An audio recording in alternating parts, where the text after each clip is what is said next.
پانی پینے کے بعد ان کی کھانسی میں آرام آنے لگا۔ پیغام ان کے نبض پر ہاتھ رکھے بخار چیک کر رہا تھا۔ کام کیسا چل رہا ہے؟ امی نے پیار سے اس کے بالوں میں ہاتھ پھیرا۔ بس چل ہی رہا ہے، شو کی ریٹنگ بہت کم آ رہی ہے۔ آج کل سب کے پاس موبائل فونز ہیں، ہر گھر میں نیٹ کی سہولت موجود ہے، بڑے بڑے LED لگے ہیں، ڈش اینٹینا لگے ہیں، ریڈیو کون سنتا ہے اب؟ پیغام نے اپنی امی کو واپس لیٹا کر آہ سی بھری۔ نا امید نہیں ہوتے ہیں، انشاءاللہ ایک دن سب ٹھیک ہو جائے گا، پریشان مت ہو، اللہ کی رحمت پر یقین رکھو۔ سارے دن سب کے لیے اچھے یا برے نہیں ہوتے، نہ ہی اللہ انسان کو ایک قسم کی تنگی دیتا ہے، کچھ چیزوں میں تنگی ہوتی ہے تو کچھ چیزوں میں آسانی۔ انسان تو پریشانیوں کی گنتی کرنے میں ماہر ہے، لیکن نعمتوں کا حساب رکھنا بھول جاتا ہے۔ امی نے اسے امید دلائی۔ پیغام سر اس بات میں ہلاتے ہوئے بیٹھ گیا۔ اس کے علاوہ اور کر بھی کیا سکتا ہوں؟ سرکاری نوکری کے لیے 10 لاکھ مانگ رہے ہیں، اور نجی نوکری میں تو MA پاس کو اب پری اسکول ٹیچنگ بھی مشکل سے ملتی ہے۔ جب تک کوئی ڈھنگ کی نوکری نہیں مل جاتی، ریڈیو کا RJ کا کام ہی کرنا پڑے گا۔ اس کی آواز میں افسردگی در آئی۔ کبھی کبھی سوچتی ہوں کاش تیرے بابا زندہ ہوتے، یا ان کے ساتھ میں بھی مر جاتی، امی آبیدہ ہو کے کہنے لگیں۔ انہیں پیغام کے بابا کی یاد آ رہی تھی۔ پھر وہی امی، پھر وہی بات، ابھی تو کہا میں نے آپ میری دنیا ہوں، خدا نخواستہ آپ کو کچھ ہو گیا تو میری زندگی کا مطلب کیا رہے گا؟ میں اکیلے کیسے جیوں گا؟ پیغام خفا ہونے لگا۔ امی نے بھیگی پلکوں کے گوشے صاف کیے اور پیغام کی ناراضگی دور کرنے کے لیے مسکرا دیں۔ چلیں اب کھانا کھاتے ہیں، اور خبردار دوبارہ مرنے کی بات کی، میں سخت ناراض ہو جاؤں گا۔ پیغام نے قدرے خفگی سے ٹوکا اور اٹھ کر صحن میں بنے چھوٹے سے کچن کی سمت پھٹ گیا۔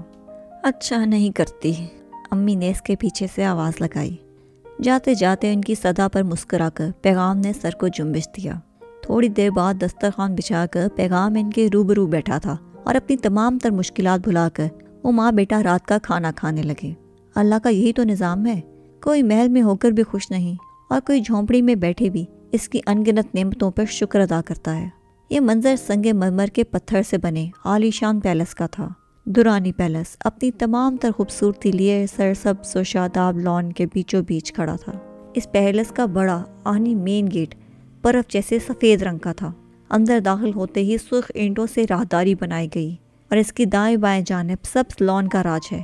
دائیں جانب لان میں گول میز اور 4 آرام دہ چیئرز رکھی گئی تھیں، اور دونوں اطراف کی کیاریوں میں رنگین پھولوں نے منظر کو مزید دلکش بنایا ہوا تھا۔ دوسری طرف بائیں جانب کے لان میں 2 ڈولفن کی شکل میں خوبصورت سا فوارہ بنایا گیا، جس سے ہر وقت صاف شفاف پانی بہتا آبشار کا سا منظر پیش کرتا۔ پوسٹ میں سے گزر کر دورانی پیلس کا لاؤنج شروع ہوتا ہے، جہاں ایک جانب بلیک اینڈ وائٹ کے امتزاج سے بنے صوفے رکھے ہیں۔ سینٹر ٹیبل پر کرسٹل کا گلدان رکھا ہے، جہاں روز سازہ پھول سجائے جاتے ہیں۔ دوسرے سمت اوپن کچن کے سامنے بڑا جدید ماڈل ڈائننگ ٹیبل، اور اس کے ساتھ ہی دیوار کے ساتھ بڑا سا ایکویریم لگایا ہے، جہاں ہر قسم کی چھوٹی مچھلیاں تیرتی زندگی کے سفر پر رواں دواں ہیں۔ اسی ہال میں 4 وسیع اور عریض کمرے ہیں، جس میں ایک master bedroom Mr and Mrs Tabish Durrani کے زیر استعمال ہے۔ ساتھ ہی دوسرا کمرہ تابش صاحب کا اسٹڈی روم ہے۔ تیسرا کمرہ سیرت بیگم کے سیٹنگ روم کے طور پر وقف کیا گیا ہے، جہاں ان کے ایگزیبیشن کا سامان رکھا جاتا ہے، اور آخری کمرہ بطور گیسٹ روم مہمانوں کے لیے تیار کیا گیا ہے۔ اوپن کچن کے ساتھ گلائی میں اوپر کو سفید رنگ کی سیڑھیاں چڑھ جاتی ہیں۔ اوپری منزل کے 5 کمروں میں سے ایک ماسٹر بیڈ روم عریشہ کا بیڈ روم ہے، اور باقی 4 کمرے تقریباً بند ہی رہتے ہیں۔ عریشہ کے بیڈ روم میں ایک سے بڑھ کر ایک خوبصورت ڈیکوریشن نظر آتی ہے۔ بے شک اسے ماں باپ کی توجہ حاصل نہیں تھی، مگر دونوں کی جیب ہمیشہ اس کے لیے موجود تھی۔ عریشہ دورانی لمبے قد کی بڑی آنکھیں، ستواں ناک اور انابی ہونٹ کی حامل تھی۔ اپنی 18ویں سالگرہ پر پنک کلر کا لانگ گاؤن پہنے، بڑی آنکھوں میں ہلکا سا لائنر لگائے، لمبی 7واں ناک میں نتھ لگائے، دلکش گلابی ہونٹوں پر لپ گلاس لگائے، کمر تک آتے لمبے کالے بال کھلے رکھے، لمبے قد کے ساتھ ہیل پہنے بہت ہی حسین لگ رہی تھی۔ آج وہ تیار ہو کر بہت خوشی خوشی کمرے سے باہر آئی۔ کہیں نہ کہیں اسے امید تھی کہ آج کے دن مام اور ڈیڈ اسے گلے لگائیں گے، بہت دعائیں دیں گے اور مل کر اس کے ساتھ برتھ ڈے منائیں گے، مگر اس کی توقعات کے برعکس ڈیڈ اور موم کی بحث چل رہی تھی۔ تم نے کبھی میری کوئی بات مانی ہے جو اب مانو گی؟ تابر صاحب پورے تاپ سے چلائے۔ ہاں تو تم کہاں میری سنتے ہو، ہمیشہ اپنی مرضی ہی چلائی ہے تم نے۔ سیرت بیگم نے جواب دینے میں دیر نہ لگائی۔ یہ جو دن رات تم پارٹیز میں لگی ہو نا، میری مہربانی سے ہے، میں چاہوں تو تمہیں پائی پائی کے لیے ترسا دوں۔ تابر صاحب انگلی اٹھائے سیرت بیگم کے سر پر آ گئے۔ زبان سنبھال کر بات کرو، تم نے یہ جو دولت بنائی ہے نا، یہ بھی میری جہیز میں آئی کمپنی سے بنائی ہے۔ تمہاری اپنی اوقات ہی کیا تھی سب جانتے ہیں۔ سیرت بیگم نے اسی جوش کا مظاہرہ کیا۔ عریشہ آنکھوں کی پتلیاں کبھی دائیں جانب گھما کر ڈیڈ کو دیکھتی تو کبھی بائیں جانب گھما کر مام کو دیکھتی۔ بہت غرور ہے تمہیں اپنی اس کمپنی پر، جاؤ لے لو، تمہارے منہ پہ مارتا ہوں میں وہ، اس سے 10 گنا زیادہ جائیداد میں بنا چکا ہوں، بار بار ایک کمپنی کا احسان مت جتاؤ۔ تابر صاحب استہزائیہ ہنسے۔ سیرت بیگم کے تاثرات مزید بگڑ گئے۔ عریشہ کتنی دیر وہاں کھڑی ان دونوں کو دیکھتی رہی، لیکن کسی نے اس کی موجودگی کو محسوس نہ کیا۔ مام اور ڈیڈ کی بڑھتی آوازوں سے تنگ آ کر وہ الٹے قدم واپس لوٹ گئی اور بھاگ کر اپنے کمرے میں آ گئی۔ بیڈ پہ اوندھے منہ لیٹی وہ چھپ کر سسکنے لگی۔ بچپن سے لے کر اب تک زندگی کے تلخ و شیریں حالات فلم کی مانند ذہن میں چلنے لگے۔ آخری مرتبہ کب اس نے مام اور ڈیڈ کو اچھے کپل کی طرح بات کرتے سنا تھا اسے یاد نہ تھا۔ وہ دنیا کے سامنے کتنی ہی مضبوط بن جاتی، مگر اندر سے وہ اب بھی وہی ڈری سہمی معصوم بچی تھی جسے اپنے والدین کے پیار اور شفقت کی اشد ضرورت تھی۔ دن کی روشنی ڈھل کر شام کی تاریکی میں بدل گئی۔ لاؤنج سے آتی آوازیں اب تھم چکی تھیں۔ عریشہ اسی جگہ بیٹھی خلا میں دیکھ رہی تھی کہ دروازے پہ دستک ہوئی۔ عریشہ، ایسے تاریکی میں کیوں بیٹھی ہو؟ 50 سالہ نینی ہاتھ میں ٹرے لیے اندر داخل ہوئیں۔ ایک ہاتھ بڑھا کر انہوں نے سوئچ بورڈ دبایا اور ایک جھٹکے سے پورا کمرہ روشن ہو گیا۔ عریشہ نے ایک نظر اٹھا کر ٹرے کو دیکھا۔ نینی کھانے پینے کی اشیاء سے لبریز ٹرے اس کے سامنے رکھتے ہوئے بیٹھنے لگی اور اس کے بالوں میں ہاتھ پھیرتے ہوئے کہنے لگیں، چلو کھانا کھا لو۔ نینی نے بہت نرمی سے کہا۔ اس کے لیے عریشہ اپنی اولاد جیسی تھی۔ 6 مہینے کی عمر سے اب تک اسی نینی نے اس کی پرورش کی تھی اور اس کی دیکھ بھال کرتی تھی۔ وہ الگ بات تھی کہ عریشہ کبھی نینی کو دل میں جگہ نہیں دے پائی جس کی وہ حقدار تھی۔ مجھے بھوک نہیں ہے، عریشہ نے بھاری آواز میں جواب دیا۔ بھوک کیسے نہیں ہے؟ صبح سے کچھ نہیں کھایا تم نے؟ نینی اس کے انکار کو خاطر میں نہ لاتے ہوئے نوالا بنانے لگی۔ میں کھلاتی ہوں اپنی بچی کو۔ انہوں نے نوالا اس کے منہ کے آگے کیا۔ عریشہ کے اعصاب تن گئے۔ اس نے زور سے نینی کا ہاتھ دھکیلا۔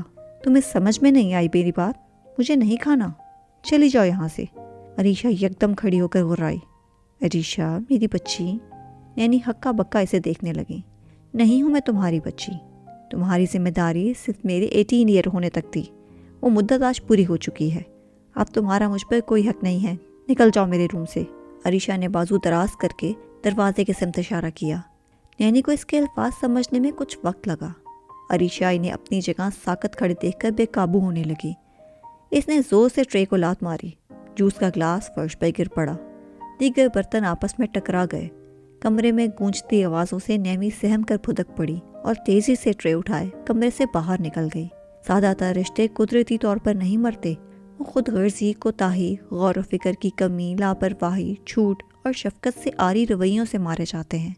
تابش دورانی اور سیرت دورانی کے کوتاہیوں نے عریشہ کے دل سے انسانیت کو مار ہی دیا تھا۔ نینی کے جانے کے بعد وہ اٹھ کر آئینے کے سامنے آئی اور زور زور سے آنکھیں مسل کر لائنر صاف کرنے لگی۔ پھر ہتھیلی کی پشت سے گلابی ہونٹوں کی لپسٹک رگڑی اور خوبصورت چہرے کا میک اپ بگاڑ کر اس نے بالوں کو نوچ کر خراب کر دیا۔ غصے سے آنکھیں سرخ اور پرنم ہو گئیں۔ 18ویں سالگرہ کا تحفہ یوں ملے گا، اس نے سوچا نہ تھا۔ وقت تیزی سے بڑھنے لگا۔ سردی کی شامیں لمبی اور خشک ثابت ہو رہی تھیں۔ اس دن تابر صاحب اپنی تمام در وجی شخصیت لیے 3 پیس سوٹ اور بوٹ میں تیار، خاکی بالوں کو سائڈ پر ٹکائے لمبے لمبے ڈگ بھرتے کالج میں پرنسپل صاحب کے آفس میں در آئے۔ صبح ہی صبح انہیں کالج کے عملے کی جانب سے کال کر کے اجلت میں بلایا گیا تھا۔ عریشہ تپے تاثرات چہرے پہ پھیلائے پہلے سے وہاں موجود تھی۔ ڈیڈی سے ایک نظر گھور کر پرنسپل صاحب کے سامنے تشریف فرما ہو گئے۔ معاف کیجیے گا دورانی صاحب، آپ کو یوں آنا پڑا، بات ہی کچھ ایسی تھی۔ عریشہ کو ریسٹیگیٹ کرنے سے قبل میرا آپ سے ملنا لازم تھا۔ پرنسپل صاحب ٹیبل پر کوہنیاں رکھتی ہوئی بولی۔ ایسا کیا کیا ہے اس نے کہ ریسٹیگیٹ کرنا پڑ رہا ہے؟ تابر صاحب کی آواز انتہائی سرد تھی جسے سنتے ہی عریشہ کانپ کر رہ گئی۔ آپ کی بیٹی سگریٹ نوشی کرتے ہوئے پکڑی گئی ہے، پرنسپل صاحبہ نے بغیر کوئی نکتہ جوڑے سچ سے روشناس کرایا۔ واٹ؟ تابر صاحب کے ابرو پھیل گئے۔ وہ یکٹک پرنسپل صاحبہ کو دیکھنے لگے۔ صرف یہی نہیں، جب ڈیوٹی ٹیچر نے اسے روکا تو اس نے آگے سے بدتمیزی کی، کہتی ہے کہ میرے باپ نے کبھی نہیں روکا، تم کون ہوتی ہو؟